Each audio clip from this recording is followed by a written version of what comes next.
Alright, all you music makers, video game players, entertainers, listeners of the madness, streetlight crusaders, game show contestants from the indie radio arcade, telemarketers, and I guess those who are recovering from eating birthday cake and drinking root beer like I am. Welcome to another classic edition of A Work in Progress.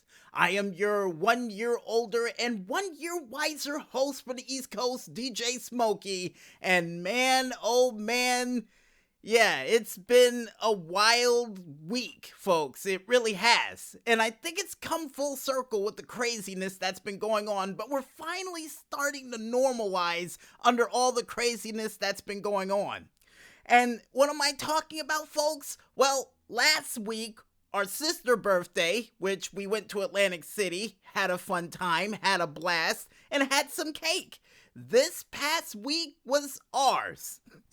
And during the week, we not only experienced the most amount of luck that I think we've ever experienced during any of the birthdays we've had in the past, but also the outpouring love and support from you, the fans out there, and people that I've known since childhood has been absolutely magical.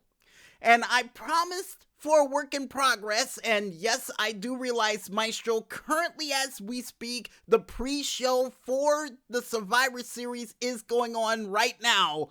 But yeah, we had to definitely show you guys our appreciation of half the awesome comments that you made. And we start off with probably the funniest one from my cousin Tanisha, who would say, "Happy birthday," and my cousin Baby would say, "Happy birthday as well."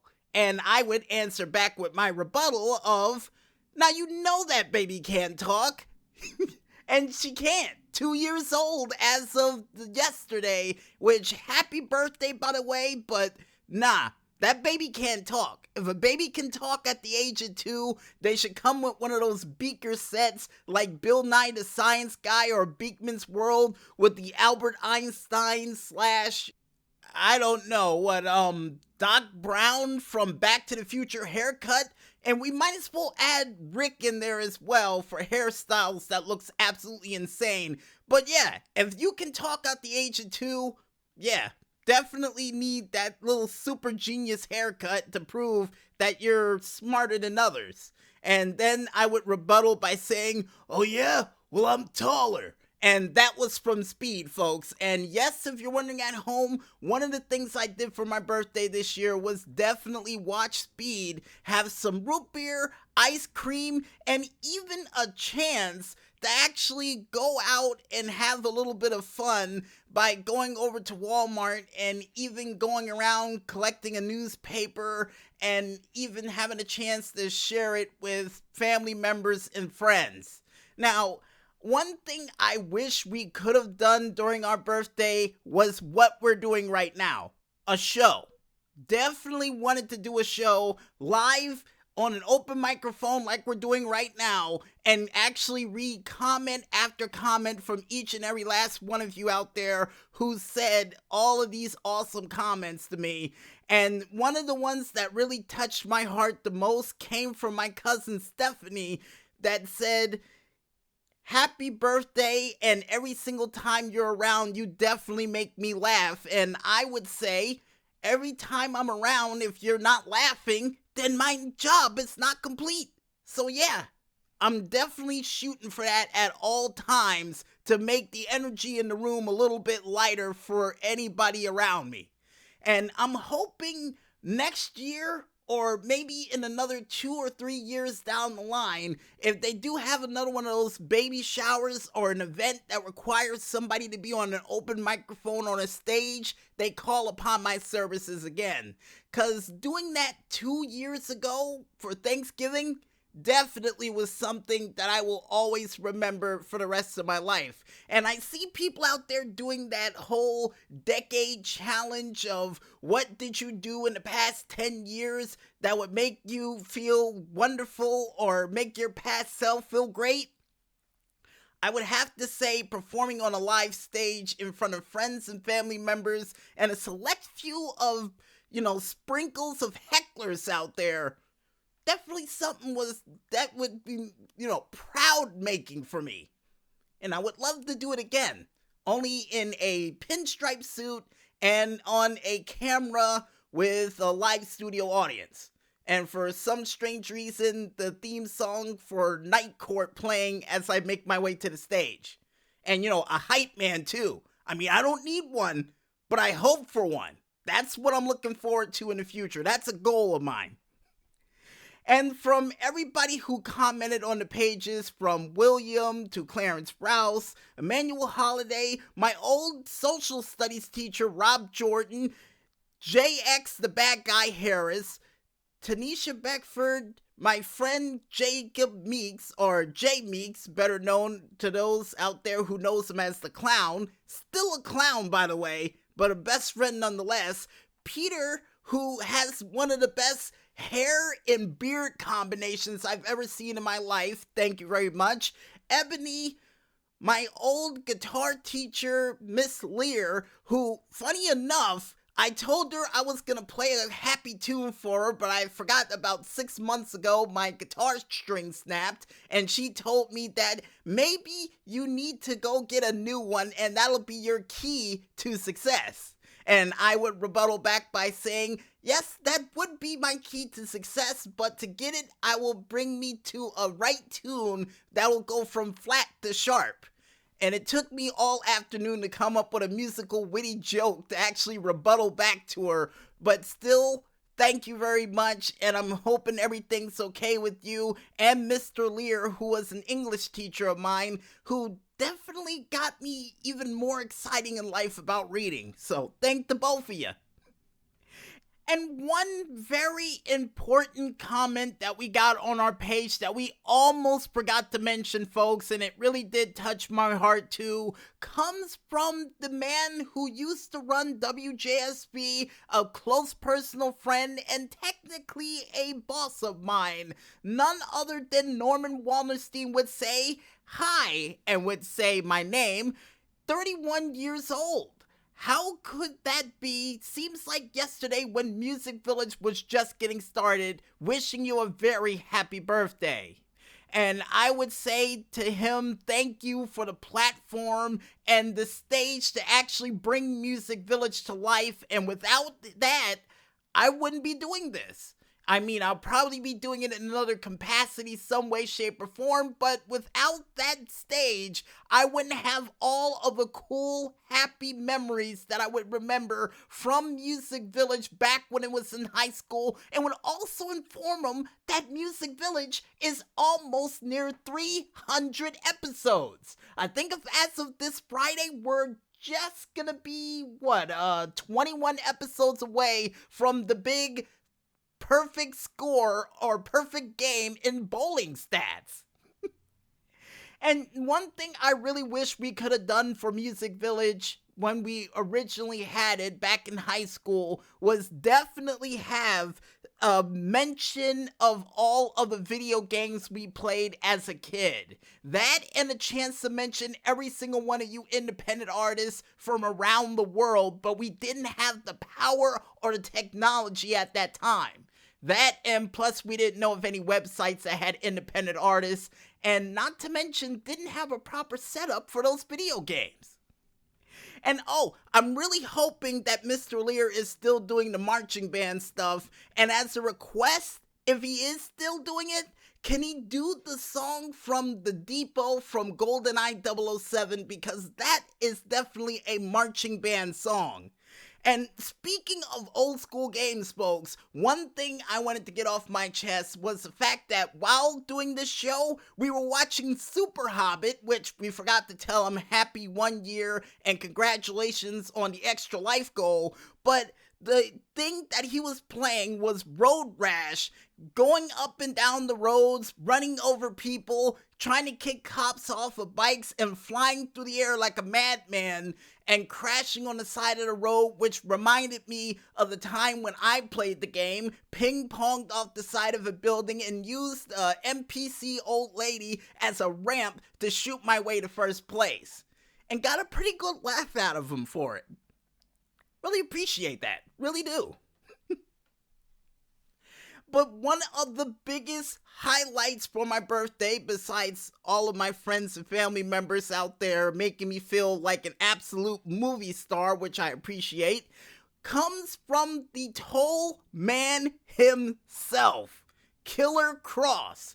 And I would ask him a question almost circa the $64,000 question that I would usually ask you fans out there, is that if he got in a fight with Steven Seagal on a train that was on fire, who would win?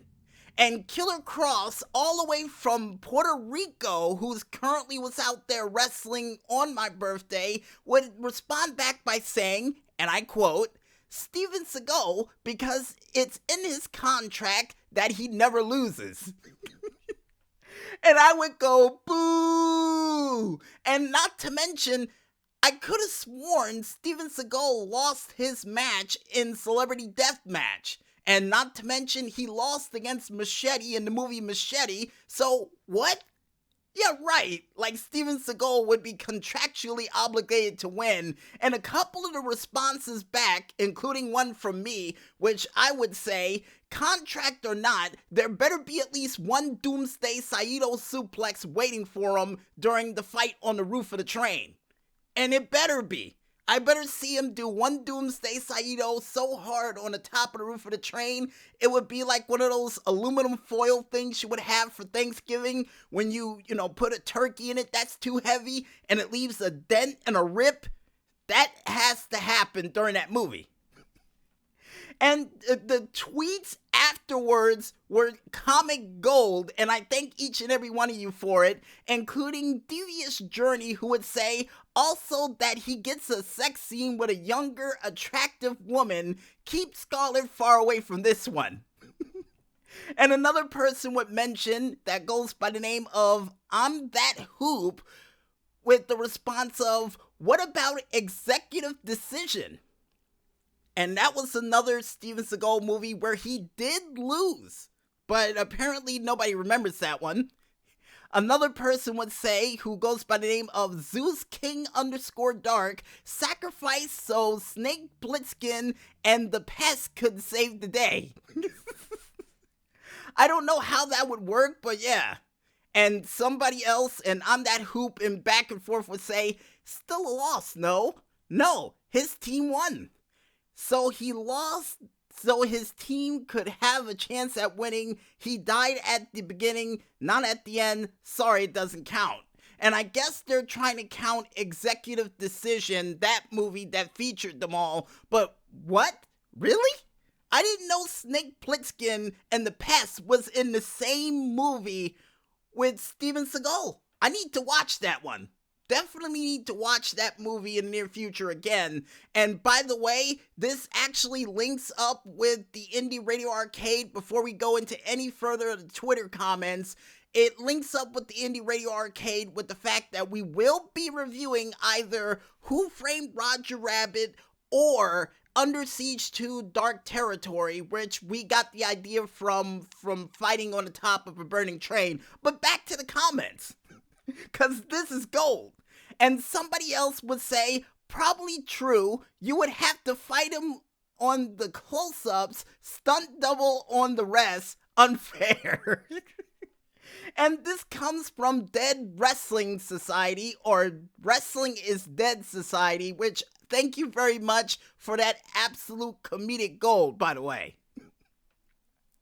And then another comment, which comes from Bag O' Doorknobs, nice Twitter name, by the way, would say, very similar to Hulk Hogan's WCW contract. I didn't find a gem of a movie at the dollar store. It's called China Salesman.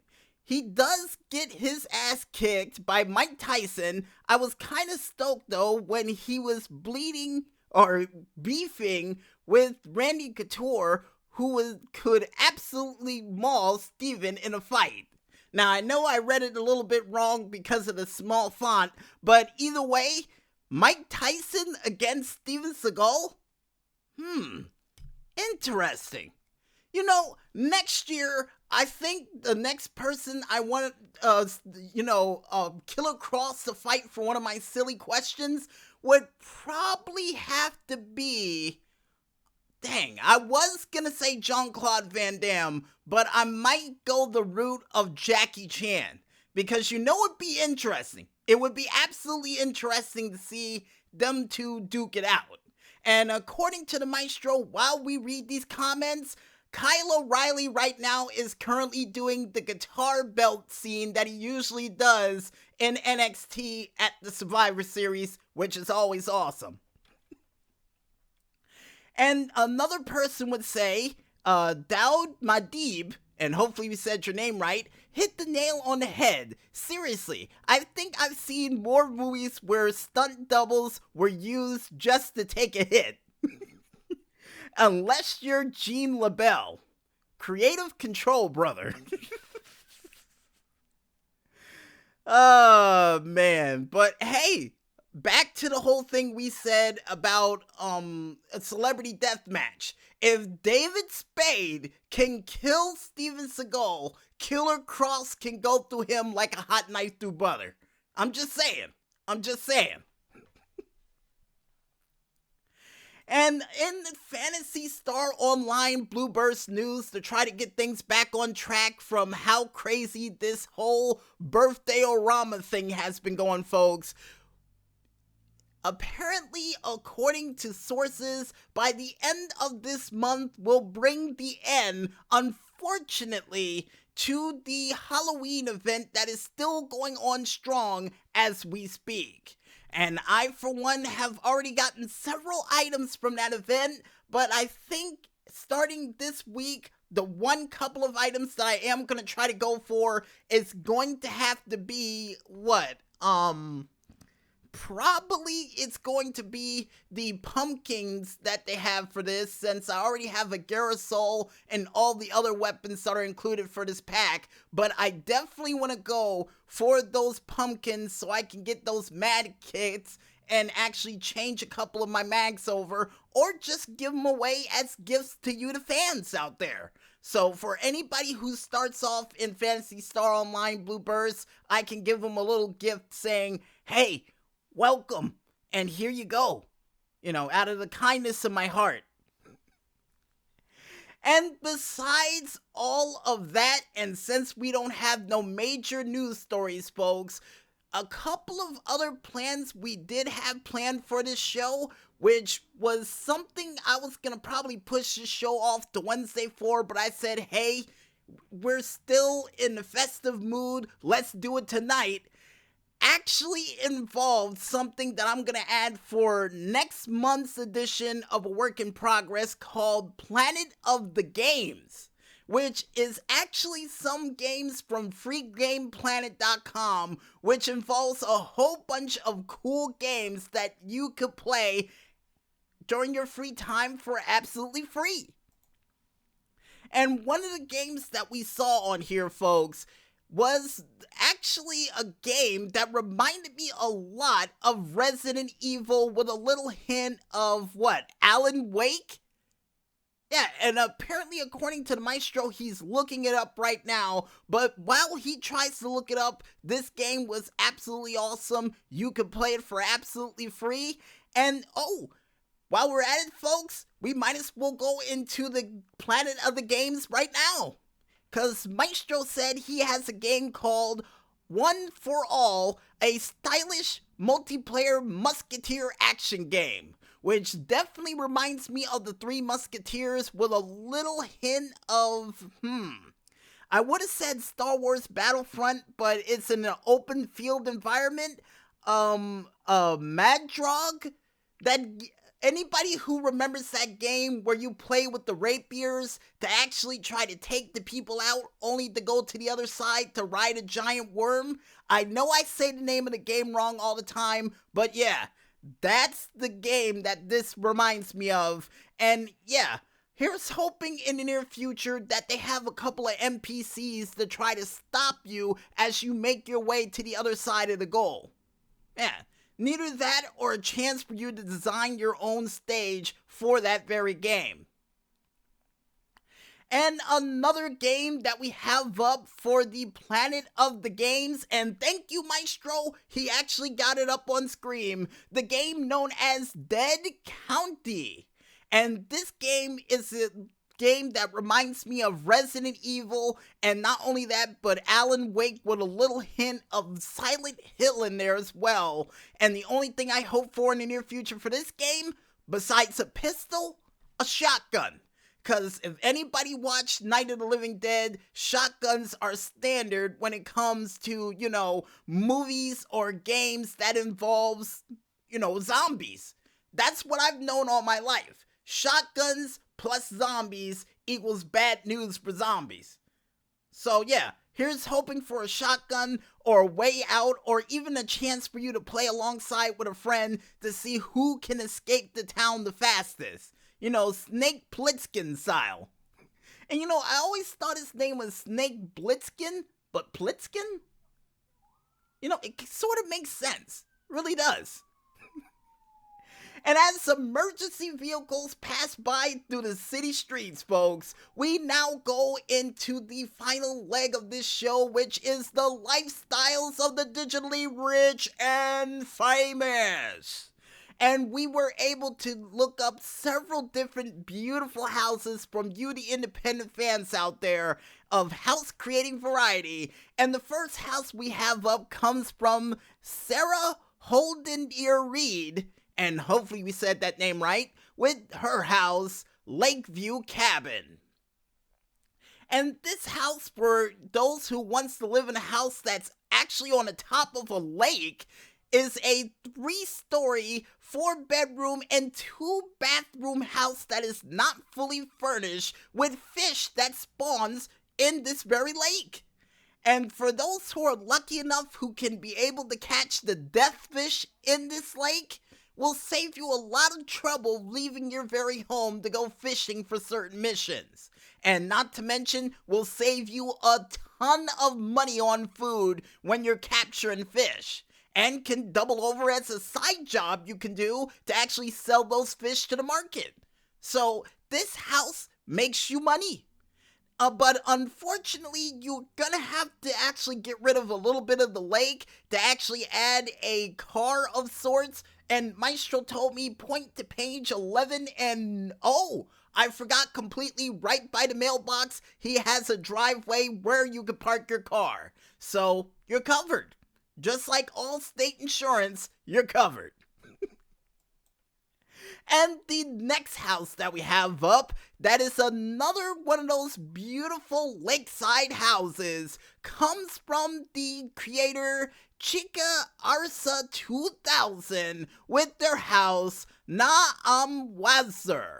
which I do believe is Dutch. And according to the Maestro with the flag on the bottom of the screen, yep, definitely Dutch. And this house, which is a 4-bedroom, 2-bathroom with a kitchen installment and a fountain in the center, is definitely a very impressive house to live in, and even comes with an entertainment system upstairs and a kitchen on the roof. Nice! And as a little bit of a heads up for you fans out there, as a little bit of a warning, for those who want to extend upon this house, you may have to add a couple of stilts over in the corner and add an elevator to this said house to build upon it even more. Cause I don't think a basement is possible with a lakeside house. I mean, you could add it in the front where the lake is non-existent, but you're gonna have to build upwards instead of downwards for this said house, which shouldn't be too much of a problem depending on your creativity. And the next house that we have up comes from the creator DB Nexes with his said house, Radiance. Oh, I love the name of that house name, Radiance. And for some strange reason, I think wind chimes should be ringing in the background whenever you say the word Radiance.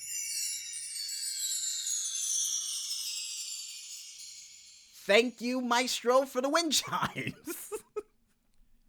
And the house is not built on a lake like the other ones, but it sort of reminds me of one of those doll houses you would have as a kid, depending on who you are when you were growing up, with those 3 big spires that are on the top, and the house that comes with 4 bedrooms, 3 baths, a garage, and even a swimming pool with several offices included for those who wants to do business in this said house.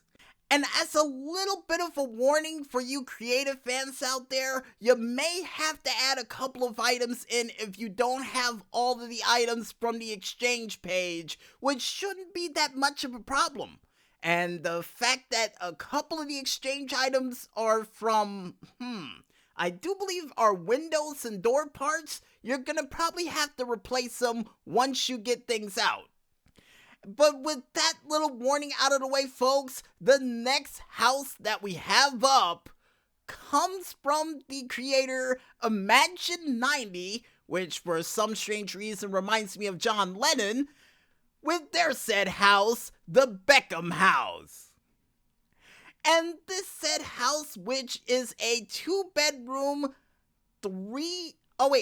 according to what the Maestro said, 3-bedroom, 2-bathroom house that comes with its own swimming pool and even a tree house for the kids, is definitely another one of those very impressive homes that will fill not only your heart, but your kid's heart as well. Especially with that cool tree house that I wish I had as a kid.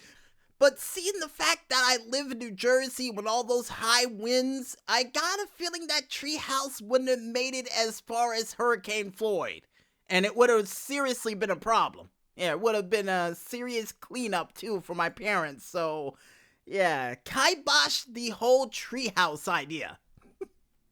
But still, wonderful house to live in, and if you want to add a driveway to it, you may want to scooch back that treehouse just a little bit so you have some mode of transportation to go off to if you don't have any of the perks from any of the special rewards from completing lifetime goals.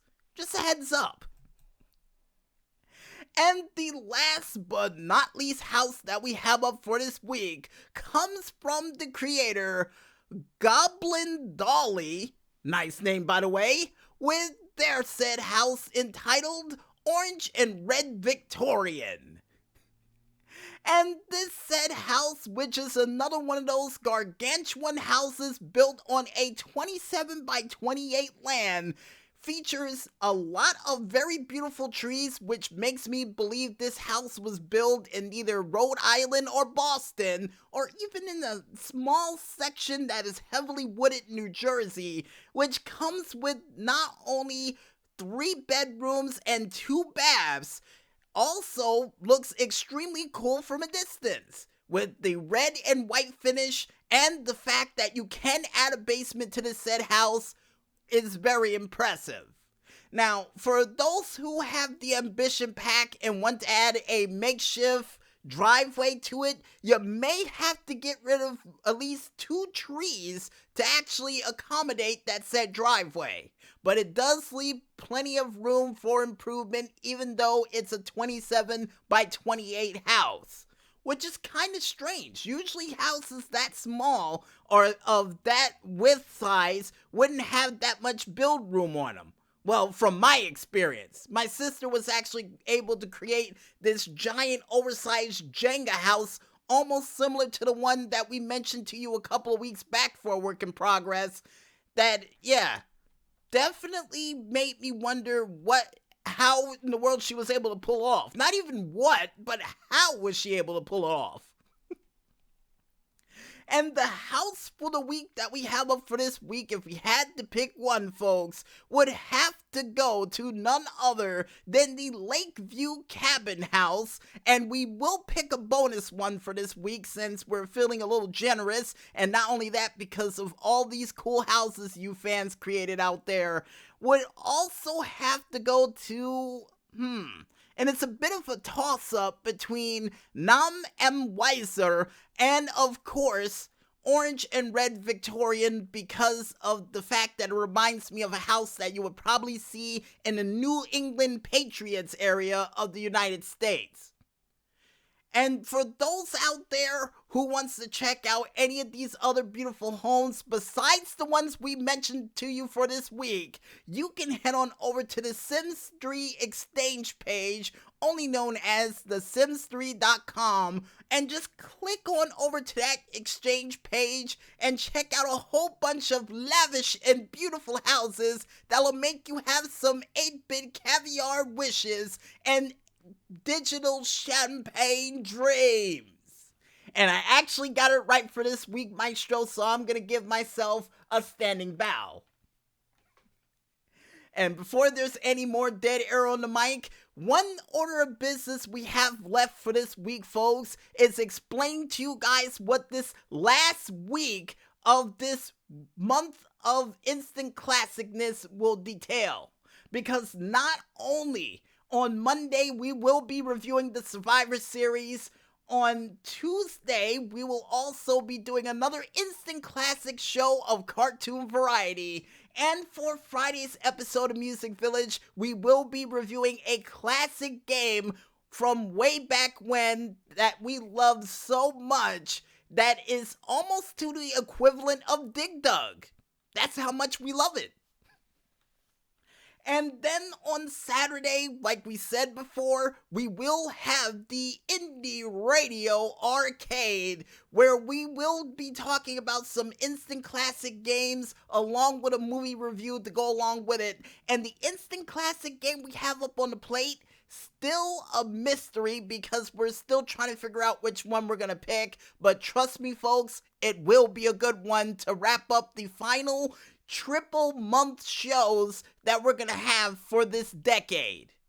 So definitely join us on that day, and hopefully we will come up with a $64,000 question that won't get us sued. Hopefully. And according to the Maestro, one final update from the pre-show of the Survivor Series, none other than the Viking Raiders would beat out the Undisputed Era and even Kofi Kingston and none other than Big E of the New Day to win a point for the Survivor Series.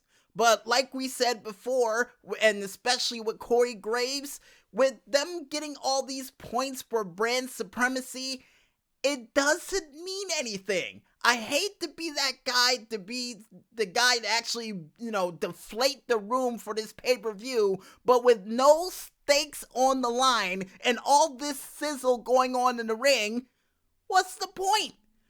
At least give the winner the main event spot for WrestleMania or the number 30th spot for the Royal Rumble.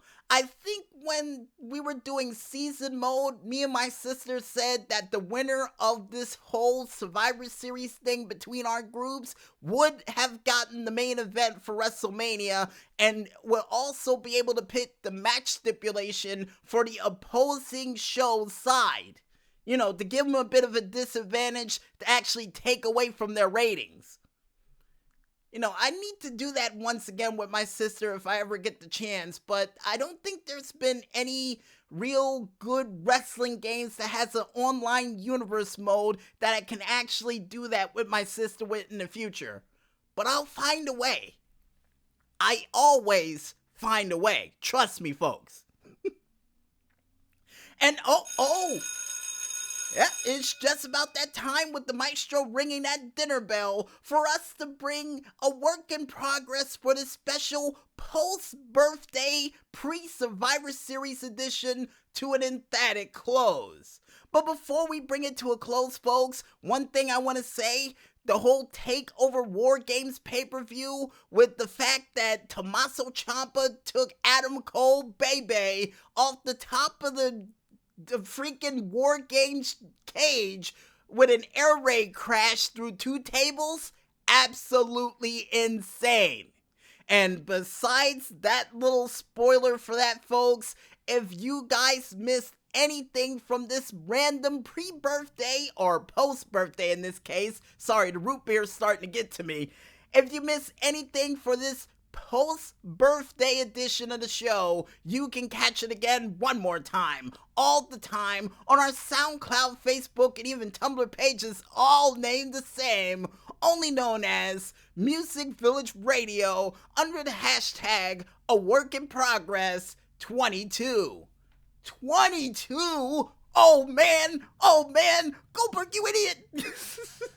I don't know why, but I love that line back when Goldberg used to smash Sid Vicious's cars when he did that whole thing with the Millionaire Club.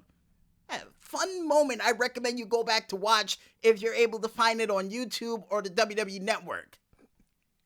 But if you guys want to figure out what the crazy and zany things that we still got prepared for this month of instant classicness, like remembering classic moments from neither video games, wrestling, or anything from my past childhood like we do on every single show we do every week, you can go ahead and check it out on our Twitter/YouTube pages, still named the same, only known as the 00 Agent 0012. And trust me, folks, in the weeks coming up, we are definitely going to try to engage more with you independent gamers, artists, and everybody we can get earshot with to let them know how awesome your stuff truly is. And before we head out for the night, we would like to thank, as always, you the fans out there, for listening in to this random post-birthday aftermath of randomness edition of A Work in Progress.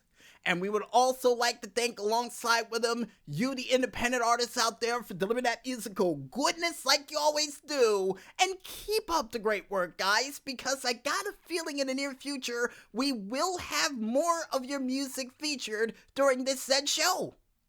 And speaking of music that was featured during this show that we are able to mention by earshot, we would like to thank our musical guest for this week, none other than Tekno AXE, with their song Street Walk Manifesto, that was featured during the intro and will be featured once again during the outro for this week's edition of A Work in Progress. And oh, by the way, for those who are asking if they do want their music featured during this podcast broadcast of a show, we will have to get your permission to have it featured. Just a heads up. And finally, last but not least, but most importantly of all for this show, we would like to thank you, the independent gamers out there, for coming out with all those sweet games and houses we had a chance to mention during this week's edition of A Work in Progress. And as always, keep up the great work, keep those games coming, because we have at least another 6 more days left in this month of instant classicness, and we need your games to bring it out strong. We need to finish strong with your games, so keep them coming. And I guess with everybody thanked, and with a bottle of root beer in hand, toasting to you fans and everybody else around the world, I'm DJ Smokey on behalf of the Maestro saying, when there's smoke, there's fire, and we'll see you guys next month during the icy cold month of AC December for another random edition of A Work in Progress. So until then, folks, thank you once again for all the wishes and love from this past weekend, and good night, everybody.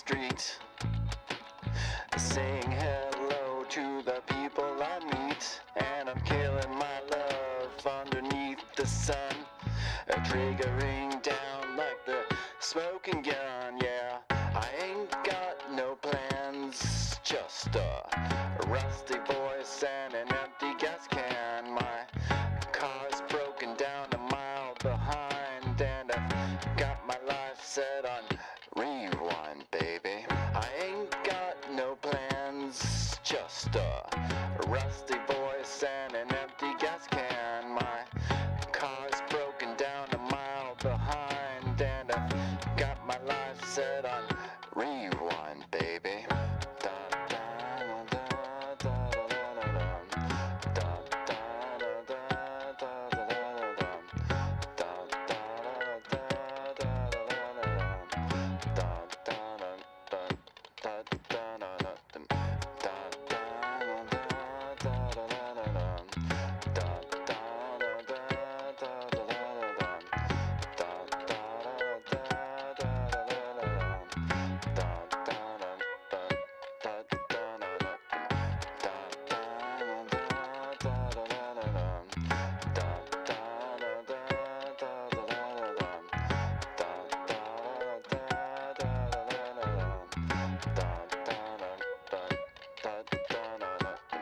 Walk down the street, saying hello to the people I meet, and I'm killing my love underneath the sun, triggering down like the smoking gun. Yeah, I ain't got no plans, just a rusty voice and an empty gas can. My car's broken down a mile behind, and I've got my life set on